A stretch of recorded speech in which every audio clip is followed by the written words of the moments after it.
बोलिए पाकिस्तान को भारत में कब शामिल करना है? मोहन भागवत जी, आप अकेले नहीं, हम भी बनाएंगे। बोलिए पाकिस्तान को भारत में कब शामिल करना है?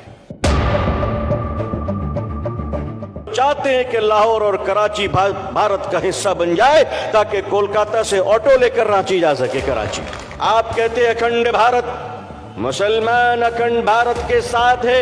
हिंदू राष्ट्र वही है जो धर्म संसद में खड़ा होकर गेरुआ वस्त्र पहनकर आतंकवाद कहता है कि 15 से 20 लाख मुसलमानों को मार दो।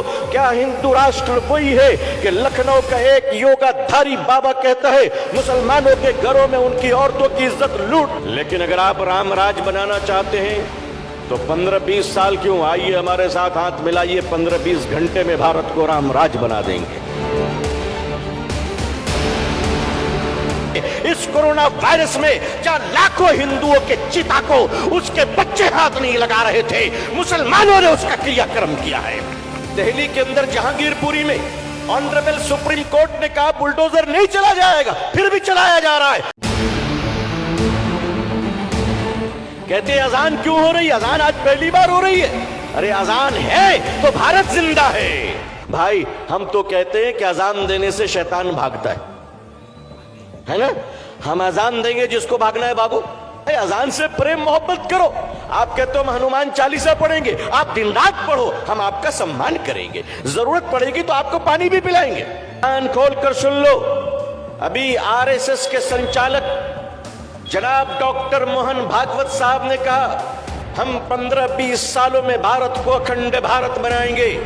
मोहन भागवत जी, आप अकेले नहीं, हम भी बनाएंगे। बोलिए पाकिस्तान को भारत में कब शामिल करना है? बोलिए बांग्लादेश, श्रीलंका, मालदीव, पहाड़ के ऊपर भूटान, ये लेफ्ट साइड में नेपाल, अफगानिस्तान को भारत में कब शामिल करना है? हम तो चाहते हैं कि लाहौर और कराची भारत का हिस्सा बन जाए ताकि कोलकाता से ऑटो लेकर रांची जा सके कराची।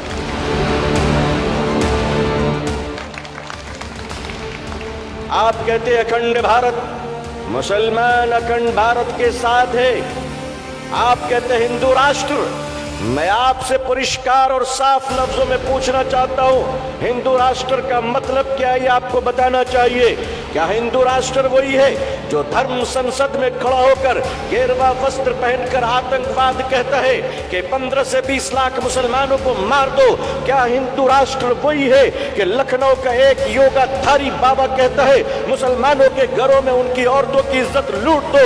मैं उत्तर प्रदेश के सरकार का शुक्रिया अदा करता हूं कि योगी सरकार ने उस पाखंडी को गिरफ्तार किया। आपने बहुत अच्छा काम किया है, बहुत अच्छा काम किया है।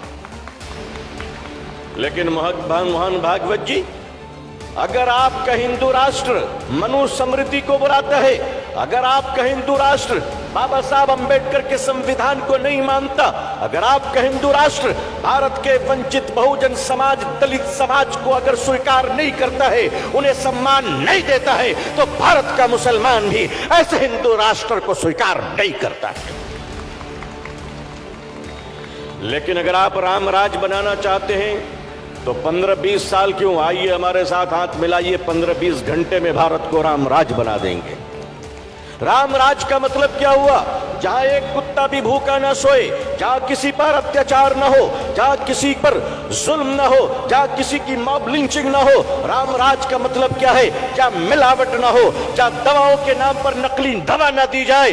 राम राज क्या है? आप मुसलमानों को देखना चाहते हैं इस कोरोना वायरस में, इस कोरोना वायरस में जहां लाखों हिंदुओं के चिता को उसके बच्चे हाथ नहीं लगा रहे थे, मुसलमानों ने उसका क्रियाक्रम किया है।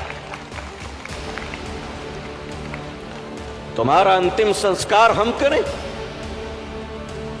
तुम्हारे अंतिम संस्कार हम करें, तुम्हारे चिता को अग्नि हम दें, और तुम हमारे घरों को बुलडोजर से तोड़ते हो। मध्य प्रदेश के गवर्नमेंट ऑनरेबल चीफ मिनिस्टर साहब जनाब शिवराज सिंह चौहान साहब, जनाब शिवराज चौहान साहब, और आपके माननीय गृह मंत्री होम मिनिस्टर साहब, जरा ये तो बताइए कि आपने उनके घरों को भी तोड़ दिया जो आदमी बेचारा जेल में बंद है, और आप कहते हैं कि पथराव वो कर रहा था। तो या तो आप झूठ बोल रहे हैं या फिर जेल का जेलर झूठ बोल रहा है। क्या अत्याचार है। भारत संविधान से चलेगा, बुलडोजर से नहीं चलेगा। अभी कल रमजान का महीना, दिल्ली के अंदर जहांगीरपुरी में ऑनरेबल सुप्रीम कोर्ट ने कहा बुलडोजर नहीं चला जाएगा, फिर भी चलाया जा रहा है। आपके दिलों में अब कोर्ट की इज्जत नहीं है। अरे हमसे पूछो, बाबरी मस्जिद तुमने छीन लिया, हमने सीने पे पत्थर रखकर कोर्ट के फैसले का सम्मान किया है। हम कोर्ट के फैसले मानते हैं तो मस्जिद को भी दे देते हैं, बर्दाश्त कर लेते हैं। आप बुलडोजर चलाते हो तो ऑनरेबल सुप्रीम कोर्ट के ऑर्डर की भी इज्जत नहीं करते। ये देश कहां जा रहा है? आज लीटर 200 रुपए भी हो जाए, कहते हैं मुसलमानों की दुश्मनी में कबूल कर लेंगे। आज अजान पर बात आ गई। मैंने देखा एक न्यूज चैनल की बेचारी हमारी बहन हल्दीराम में जाकर कह रही कि तुम्हारे पैकेट में उर्दू क्यों लिखा हुआ है।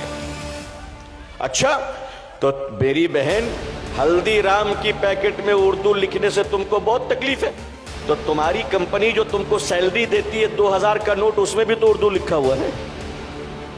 अरे भाई, है कि नहीं है? अरे नोट में भी तो, नोट को भी छोड़ दो। आज इनको अजान से तकलीफ है, कहते हैं अजान क्यों हो रही है? अजान आज पहली बार हो रही है।